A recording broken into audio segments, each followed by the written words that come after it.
That'll teach you not to talk back. This is my deck, sweetheart. You don't stand where I don't put you.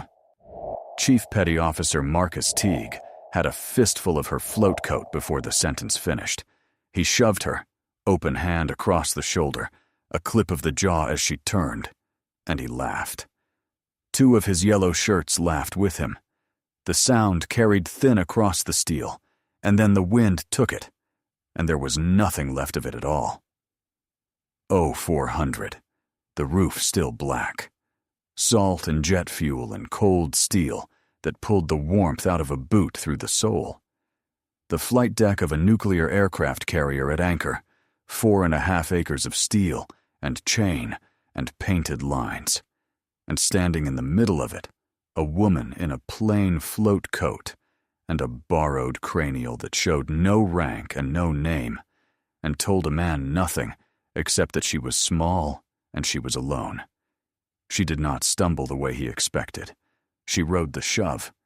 She caught her own weight low, from the knees, the way a person catches it who has been thrown around worse decks and worse seas, and then she stepped. Not away in fear. Sideways. 2 paces, exact, out of the jet blast arc of the aircraft turning behind him, and clear of the painted foul line at her boots. She came to rest in the one square of deck that was safe in that moment, and she stood in it as if she had measured it with a tape. Teague did not notice. Teague was still laughing. Around them, the ship breathed the way carriers breathe, a low mechanical exhale from 10,000 fittings. The island rose black against a blacker sky, and high in it, the long canted windows of primary flight control glowed a dull amber, where the men who ran the air showed as shapes behind the glass. Aircraft sat chained in their rows, wings folded like sleeping birds, tie-down chains drawn bar-tight. Aft, a deck tractor idled and threw a thin blue haze. The change of command bunting had not yet been rigged. It was the last hour the deck would belong to the men who thought they owned it, and none of them knew it. The woman's eyes moved. Intakes, exhausts, the wands of an aircraft director 40 feet off, the turning jet.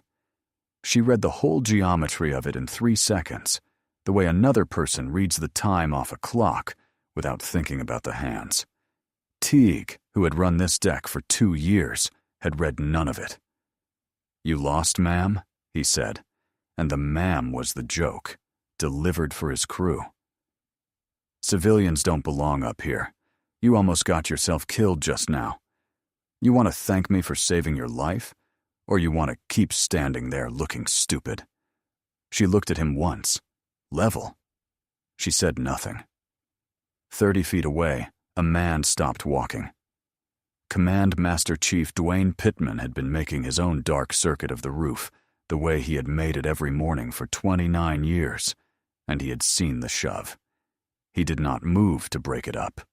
He watched, and he was watching the wrong person to be reassured by it. Not the chief, but the woman. She had stepped to the safe zone before anyone told her where it was. She was still tracking the jet behind Teague's back, her chin a half-inch off center, her eyes doing arithmetic that had nothing to do with the man in front of her. Pittman had spent his whole life reading sailors, 2,000 of them under him at any given time, boys and girls from every county in the country, and the reading of them was the only real skill he trusted in himself. He knew the difference between a civilian who was lost and a professional who was counting. This one was counting. The woman turned her head that last half-inch toward the aircraft Teague had his back to, her jaw set. She had already seen the thing that was about to go wrong. The jet behind Teague was a strike fighter, and it was being repositioned, and it should not have been.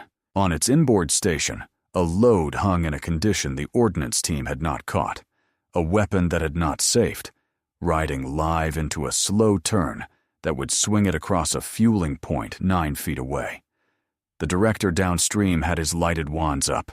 In 4 seconds, he would wave the turn through, because no one had told him not to, because the man who should have been watching the deck was busy putting his hand on a stranger. The woman's voice cut the deck flat and loud, and there was not a gram of panic in it. "Hung load. Cat 2, hold what you got." The words were exact. The cadence was exact. She threw the freeze signal with her whole arm, elbow locked, fist high, the way a director throws it so it reads at 100 meters in the dark, and the deck obeyed the voice before it knew whose voice it was. The turn stopped. The wands dropped and crossed. The tractor throttled back to a mutter. For one long beat, nothing moved on 4.5 acres of steel. Then the ordnance chief was running, low and fast, and the safety checklist was out and flapping, and the station was found and confirmed and safed, and a first-class petty officer was saying a number into his radio in a voice that made another man, somewhere in the dark, swear softly to himself. 9 feet. 4 seconds. The difference between a Tuesday that no one would remember and a board of inquiry that would have ended 3 careers and possibly a life. The ordnance chief came off his knees slow, and he looked across the deck at the woman in the plain float coat, and he did not say anything because there was nothing to say that his face was not already saying for him. He had run that station for 9 years. He knew exactly how close the number had been. He knew, too, that the voice that had frozen the deck had known the geometry of his own weapon better than he had, and that it had known it from 30 feet away in the dark, and that it had belonged to a woman his chief had just called a tourist. He filed all of that away behind his eyes and went back to work, because a good ordnance man files things away and does not spill them. But he would remember the float coat, and later, when it mattered, he would be one of the ones who spoke. Teague turned around at last and saw the frozen deck, and saw the ordnance team working, and understood in a cold rush that he had had his back to all of it. And because he could not undo that, he did the only thing men like Teague have ever learned how to do with a mistake. He looked for someone else to hang it on. "Lucky guess," he said, too loud, for the crew. "How's a tourist know the freeze signal? Who let you up here? You stay off my roof." His crew was quieter now. The laughter had gone out of them. One of them, a young blue shirt with the soft, half-formed face of a 20-year-old, was staring at the woman with open and undisguised confusion. His name was Wes Calder, and he had just watched a civilian in a borrowed cranial save a fueling crew with 3 words and a hand signal, and something in his understanding of the morning had come loose and would not seat again. Pittman was 10 feet away now, and closing without seeming to. He had seen all of it. He was cataloging the rest, the small things, the things that do not lie. No jewelry on her, no ring. The watch turned to the inside of her wrist, where nothing could catch light or snag on a fitting. The float coat plain but worn correctly, cinched and tabbed the way a person cinches it who has lived in one at sea. And the fact that even in the half-second, she had thrown the freeze. She had not once let a boot cross the foul line. She had not raised her voice to be brave. She had raised it because the deck needed a voice, and hers was the one that had been trained, over a lifetime, to carry across exactly this much steel. Pittman keyed his radio, quiet, thumb over the mic, and asked the quarterdeck a single question: who exactly was on his deck this morning who was not on his list? Teague, by then, had already decided on a story. By 0500 it was moving over the deck net, and it was funny. There was a lost tourist up on the roof, a VIP escort who had wandered up from the hangar bay in the dark and nearly walked herself into a jet, and old Teague had grabbed her by the collar and saved her life and gotten mouth for it. He gave her a name over the net, the tourist, and the yellow shirts picked it up and passed it hand to hand, and every time she moved along the deck, somebody narrated it in a stage whisper. There she goes. Tourists on the move. Watch her, Chief, she bites. The woman absorbed it the way steel absorbs cold, without changing shape. She walked the deck slowly, and to anyone reading her right, and Pittman was reading her right, she was not wandering at all. She was inspecting.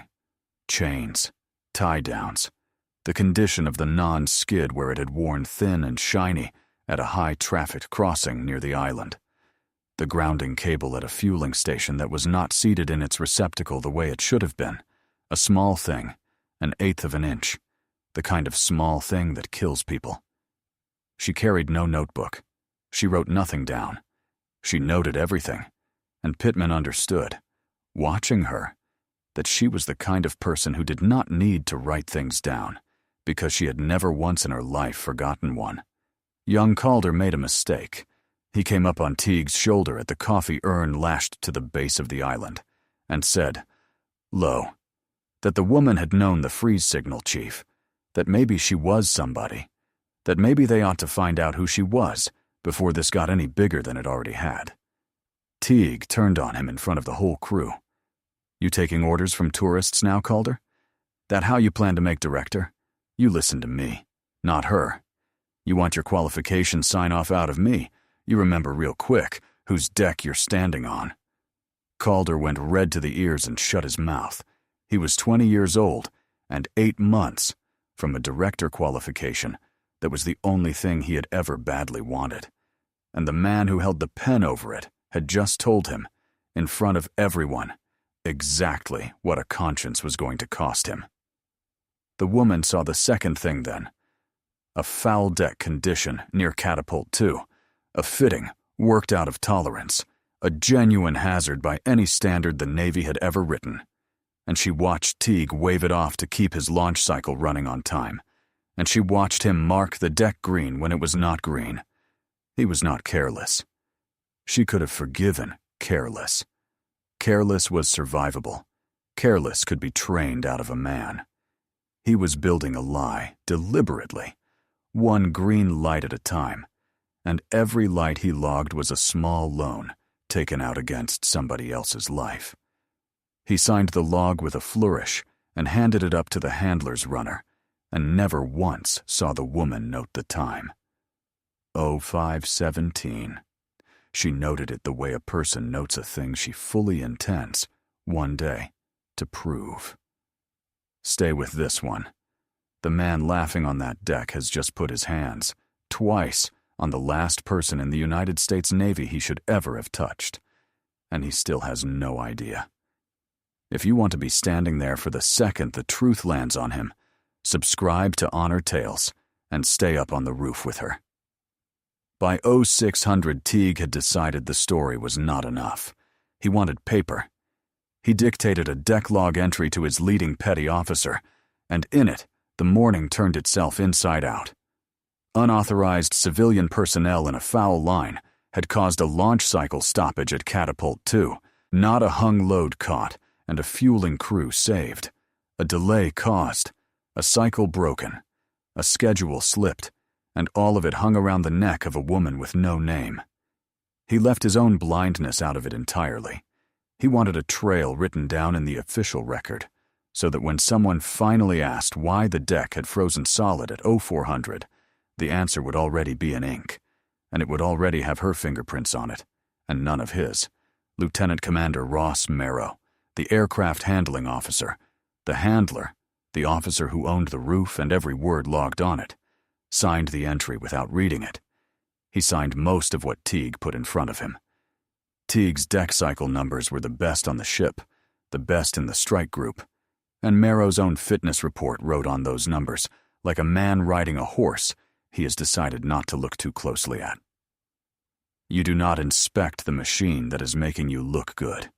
You feed it, and you thank it, and you keep your eyes forward. Teague sent 2 sailors to walk the tourist off his deck. She went without a word of resistance, easy between them, unbothered. But at the deck edge, where the catwalk fell away to the black water 40 feet below, she stopped and turned and read Catapult 2 aloud from 30 yards. The exact fault in the exact fitting, the exact corrective action, The exact reason the log that had just been signed was a lie. She said it in 11 seconds, in the flat-clipped brevity of a person who had called 10,000 harder things across louder decks in worse weather, and then she was quiet again. The two escorts looked at each other. Neither of them reached for her arm a second time. She did not argue further. Arguing was for people who needed to be believed today. She only needed to be right, and being right kept. Right did not spoil overnight. She had all the time in the world, and she had learned, a long time ago and at a terrible price, exactly how to wait. Below, in the cavern of the hangar bay, Pittman was pulling threads. He signed out 90 days of Teague's green deck logs and laid them end to end along a mess table under the flat white lights, and read them the way he read everything. Slowly, top to bottom, twice. The pattern rose off the paper, the way heat rises off a runway. Fouled conditions, logged clean. Cycle times too good to be true. Then repeated the next day. Then too good to be true again. A machine humming along at a speed real machines do not sustain. And then, 3 weeks back, softened almost down to nothing in the record, shaved to a single flat line where it should have filled a page, the ghost of an earlier morning, a sailor hurt on a toe, a near miss that had cost a young man the use of a hand for a month, and a report that had been written to make it disappear. Merrow did not want anyone looking at Catapult 2. Teague did not want anyone looking at 3 weeks ago. And now there was a woman aboard who had looked at both of those things before most of the ship had finished breakfast. In the hangar bay, alone between the folded wings, the woman took off the borrowed cranial. For the first time, her face showed fully in the work lights. Calm, unremarkable, unreadable.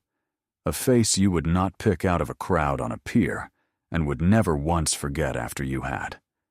She stood in front of a bulkhead where the ship had hung the framed portraits of its incoming air wing, and she looked up at the top corner, at the photograph of the officer the ship had been told to expect and had not yet met, the incoming commander of the carrier air wing. She looked at it a long moment. Then she put the cranial back on, and the face went away again, and she was nobody once more. Pittman found Teague at the coffee mess 1 deck down, off the roof, and he gave him the one chance that a senior man is bound by everything he believes in to give another. He kept his voice down. He kept it level. He put it in the only language he thought a chief like Teague might still be able to hear. That woman you put your hand on this morning, Pittman said. If she is who I'm starting to think she is, you are going to want to be the first man on this ship to apologize to her. Not the last. Teague laughed. A civilian was a civilian. He had run this roof for 2 years without a scratch on his record, and he did not need a master chief telling him ghost stories over bad coffee at 06:30 in the morning. Pittman let it go. Some men you warn one time, for the sake of your own conscience, and then you step back and let the deck teach them the rest of it, because the deck is the only teacher some men will ever respect, and it does not grade on a curve. He followed the woman with his eyes as she moved through the ship, and every habit he watched confirmed the thing he already feared. She was sterile. Nothing on her caught the light. She took a ladder the way a person takes a ladder 10,000 times, hand over hand, without looking down at her feet, and she knew the frame numbers, murmured them under her breath, at the turns, the way a navigator counts a coastline. She moved at deliberate intervals, never hurried, never idle, every single step of her spent on purpose. She was not touring a strange ship. She was rereading one she already knew all the way down in her bones. Pittman set the incoming change of command roster down beside the face he could not stop seeing, and the call sign the quarterdeck had never been able to place, and the pieces slid together and locked, and he let out a long breath through his nose and looked at the overhead, He did not announce it. He thought hard about it, and he decided against it. The deck needed the truth to arrive under its own weight, at the exact moment it had been built all morning to arrive, out in the open, in front of every man who had laughed. Anything Pittman said now would only ever be a rumor. One man's word, deniable by noon. What was coming would be a fact that 500 people watched land. Calder found her near the hangar, still stung, and he did the second brave thing of his morning. He told her, quiet and fast, and glancing over his shoulder, that Teague was writing her up, that she should watch herself, that the official paper was going to say the whole mess had been her fault. She thanked him. By name. Calder, she said, you read the deck right this morning. You were the only one who did. You keep reading it that way, no matter who is yelling at you. It was the first kindness anyone aboard had shown her in 3 hours. It had come from a 20-year-old with everything in the world to lose, and she gave him back the only thing that could possibly matter to a boy in his position, which was the plain truth that he had been right, and that being right was worth what it cost. She has a name. In a little while now, the whole ship is going to learn it all at once, out on the deck, in the open air, and when they do, there is not going to be a single sound. If you want to be standing on that steel, when it goes silent, subscribe, and do not leave the roof now. Pittman looked up at the amber windows of Pryfly, and then down and aft at the bunting crew already rigging the change of command dais on the flight deck, and he understood exactly where this was going to end, and exactly when, and he squared his cover and went to be there for it.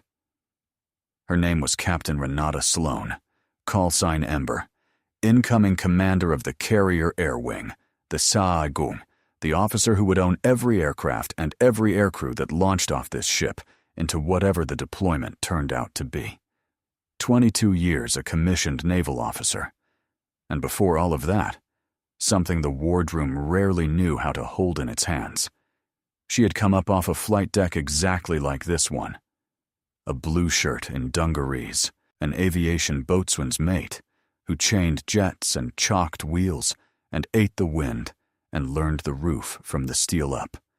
The hard way, the only way that ever really takes. That was why she walked every deck she would ever command alone, and before dawn. That was the promise Marcus Teague had been standing on all morning without ever knowing there was anything under his boots at all. 1998.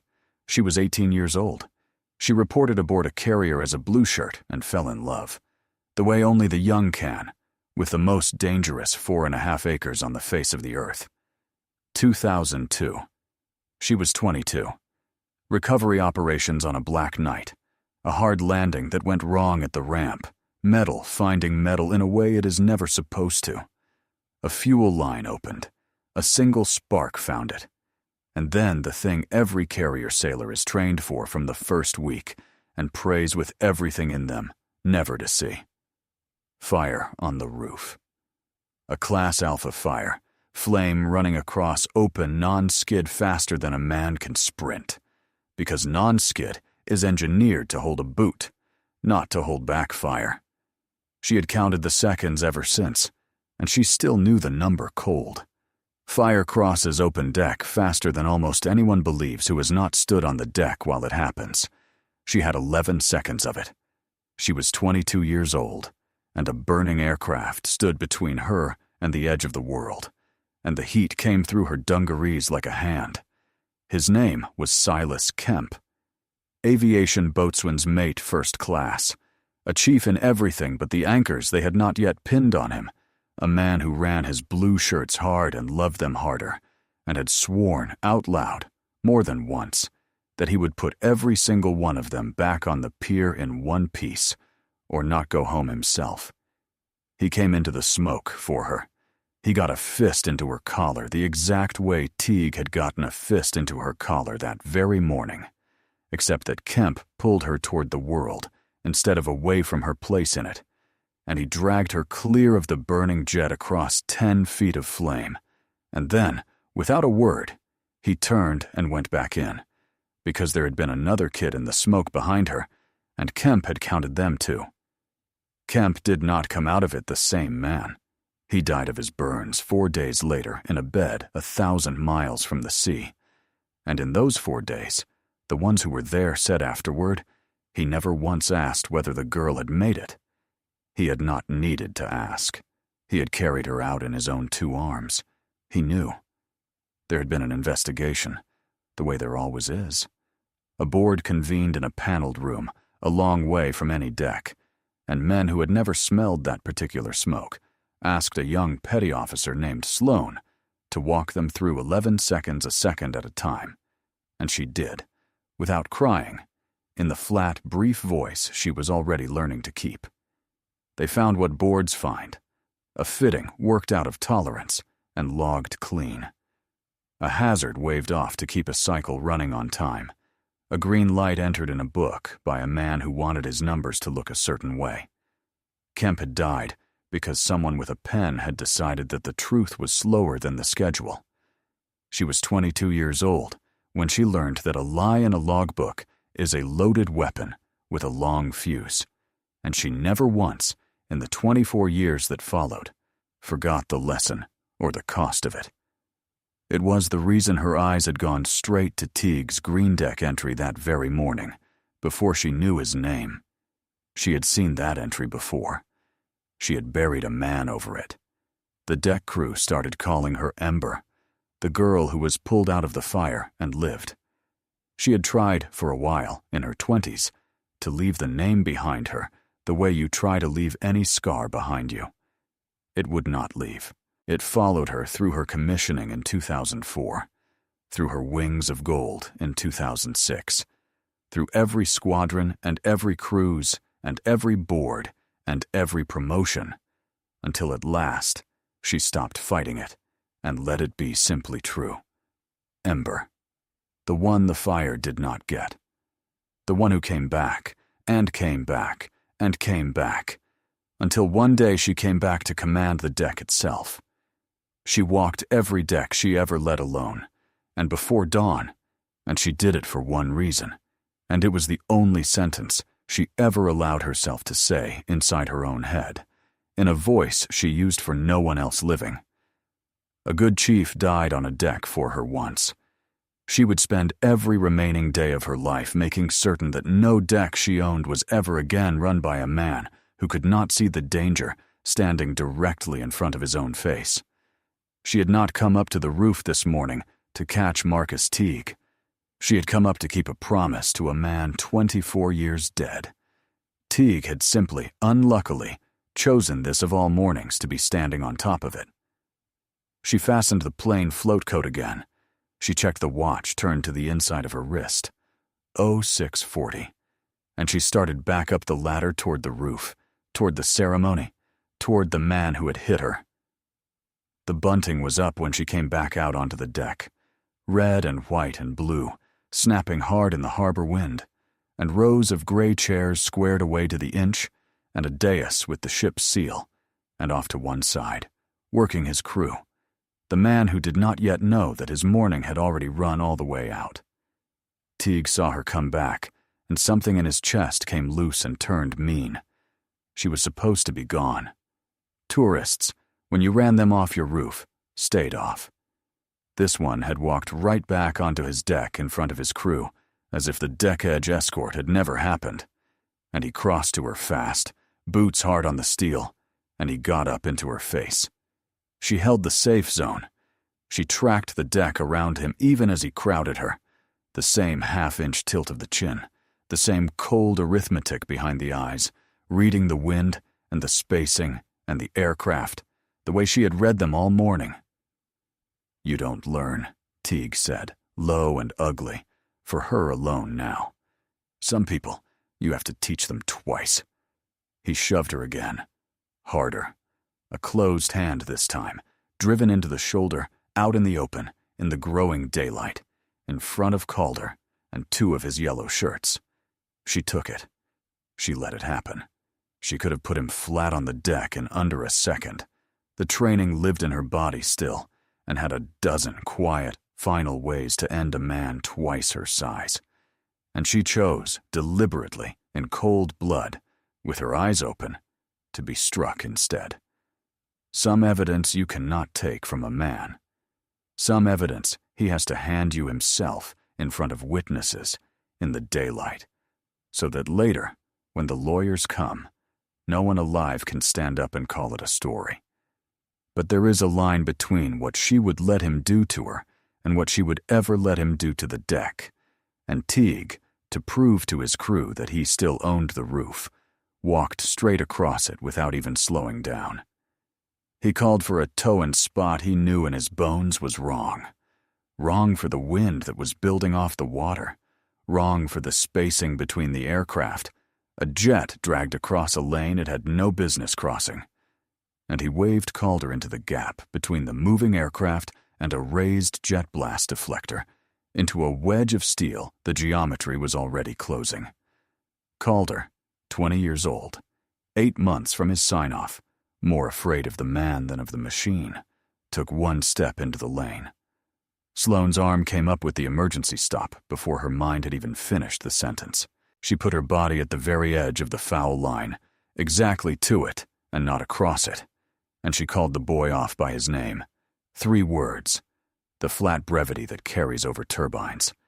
Calder. Freeze. Back. The tractor stopped. The jet stopped. Calder stopped. 1 boot in the lane and 1 out. And he looked at the deflector that would have folded him in half, and every drop of color went out of his young face. Then Sloane turned to Teague, and for the first time all morning, she smiled at him.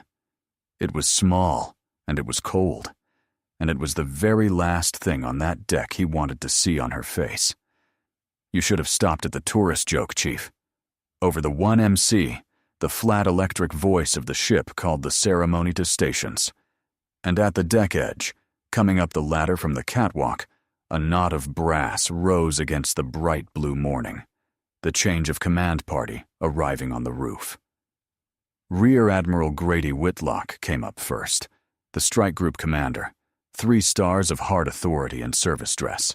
Behind him came Captain Walt Berggren, the outgoing CAG, the man who had flown this air wing hard for 18 months and had come up to hand it off and go home. Behind them both, the ship's commanding officer. Berggren stepped onto the deck and did the thing that every officer does when he arrives to give away a command he has loved. He looked, first and before anything else, for the one he was giving it to.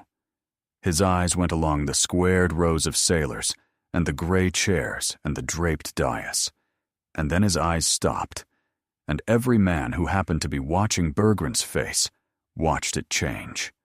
He had found her. In a plain float coat and a borrowed cranial, standing at a foul line beside a red-faced chief petty officer, was the officer he had come all this way to turn the most powerful air wing in the United States Navy over to. The boatswain's call keened across the deck, high and silver and old as the fleet itself. Attention on deck. And then, from 10 feet away, Command Master Chief Dwayne Pittman said the thing he had been waiting all morning to say. He did not shout it.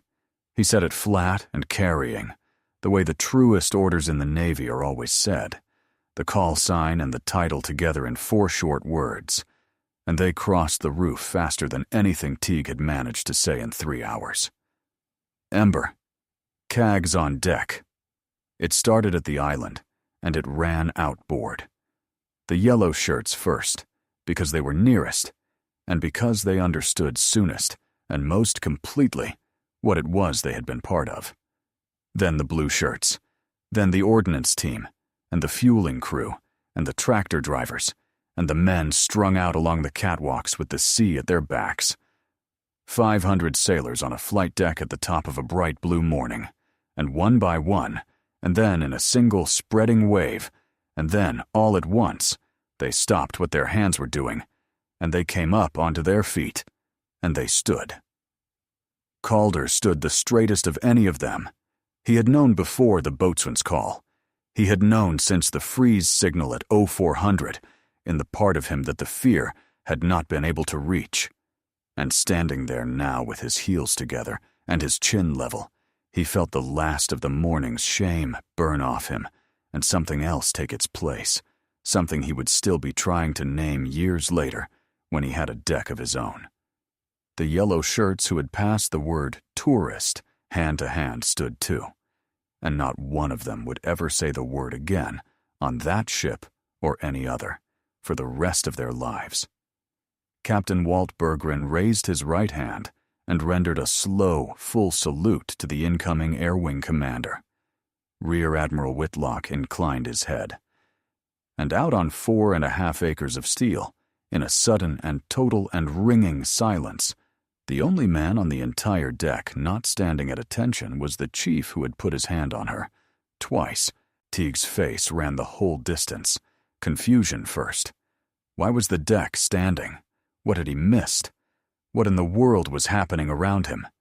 Then disbelief, the mind flatly refusing the plain fact set in front of it. Not her. Not the tourist.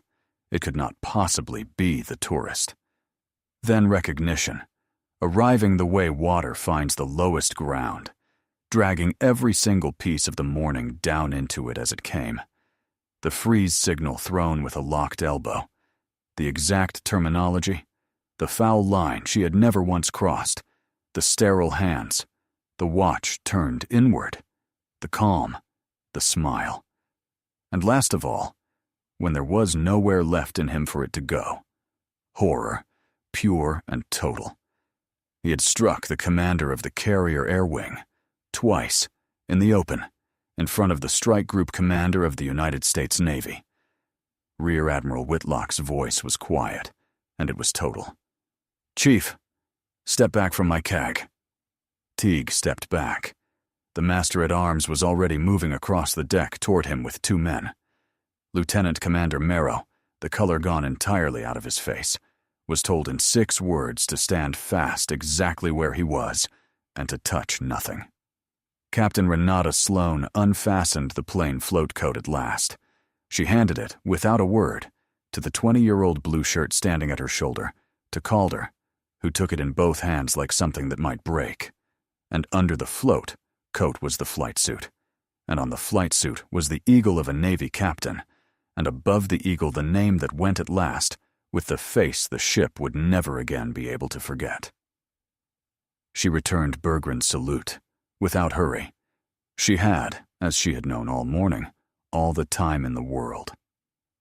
The reckoning did not take long, because the truth had already done the hard part of the work, while everyone else was laughing.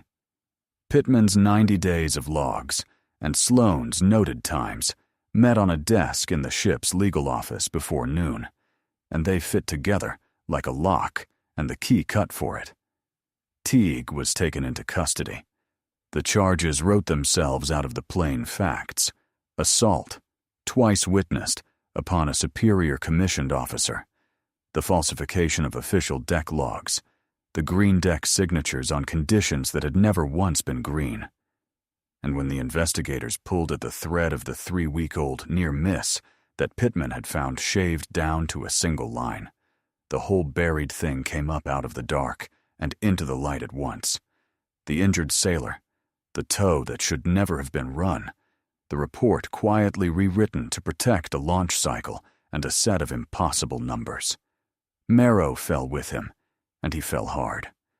A handler who signs what he has never read comes to own every word he never read. He was relieved that same afternoon, and the fitness reports that had ridden so comfortably on Teague's numbers were pulled apart line by patient line by people who now knew exactly what they were looking for. They walked Teague off the roof between 2 masters-at-arms while the deck was still rigged for the ceremony, past the very foul line where he had put his hand on her at 0400, and the deck watched him go without a word. Not one man jeered. There was nothing in it worth a jeer. A chief had run a deck by fear and by the pen and had called a captain a tourist, and now he was walking off the steel he had thought he owned, and the sailors who watched him go understood, most of them for the first time in their young lives, the exact difference between a man who is feared and a man who is followed. The ordnance chief, who had come off his knees at 0400, gave his statement that afternoon without being asked twice. So did the 2 escorts. So did 6 others, who had laughed and were done laughing. There was no gloating in any of it. The Navy does not gloat. It simply, once it finally decides to see a thing, sees the whole of it, all the way down, and then it moves, and it doesn't stop. Late in the day, Captain Sloan sent for Calder. He came into the wardroom terrified, a 20-year-old airman summoned in front of a captain, and worse, in front of the ship's commanding officer and a rear admiral. She stood him at ease, and she told him the truth, out loud, in front of all of them. That in 3 full hours on that deck, with every chief and every petty officer working, exactly 1 man had read the roof correctly and had found the courage to say so out loud, and that it had been a blue-shirt airman 8 months from a sign-off, a boy who had been mocked and threatened for it by the very man who held his pen. She put his name forward for the aircraft director pipeline herself, in her own hand, on her first afternoon as COG. The boy who had been threatened for showing a stranger respect was going to spend the whole rest of his career as the one who ran the deck right. It was the only kind of ending Renata Sloan had ever truly cared about, in 22 years of endings. Not the bad man brought down, which was only arithmetic, but the good one lifted up into the place he left empty. Thank you for staying up on the roof with her. If a deck full of sailors coming quietly to their feet for the woman who was struck did something to you, leave a comment and tell us what it stirred. We read every single one. And if you want to be here for the next story of someone underestimated right up until the exact worst possible moment, subscribe to Honor Tales.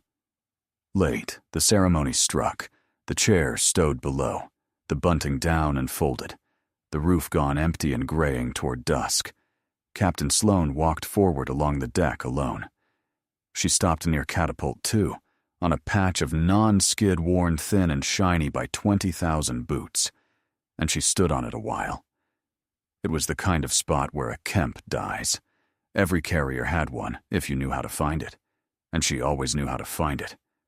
She crouched, and she laid one gloved hand flat against the cold steel, the way you lay a hand on a stone with a name cut into it, and she stayed there a long moment with her head bowed, and she said nothing at all, because there was nothing that needed saying out loud that the deck did not already know better than she did. Then her phone lit in the low gray light. A message, routed in through a channel that had been formally closed for years, that had no business carrying anything to anyone anymore. She read the header first, and everything in her went still in a wholly different way than it had been, still all morning long. The greeting was a call sign, not hers. One the United States Navy had carried on its rolls as lost for 6 years now, a name spoken these days only at reunions, in the past tense, and never once expected to answer anyone again. Matchlight. And below it, 3 words, and a short string of coordinates that fell, when she placed them, in the Gulf of Aden. Matchlight had been dead for 6 years. The message was 4 hours old. Captain Renata Sloan read it once. She did not read it twice. She slid the phone into the breast of her flight suit, over the Eagle, and she stood. And she looked east across the darkening water, toward a sea with a name.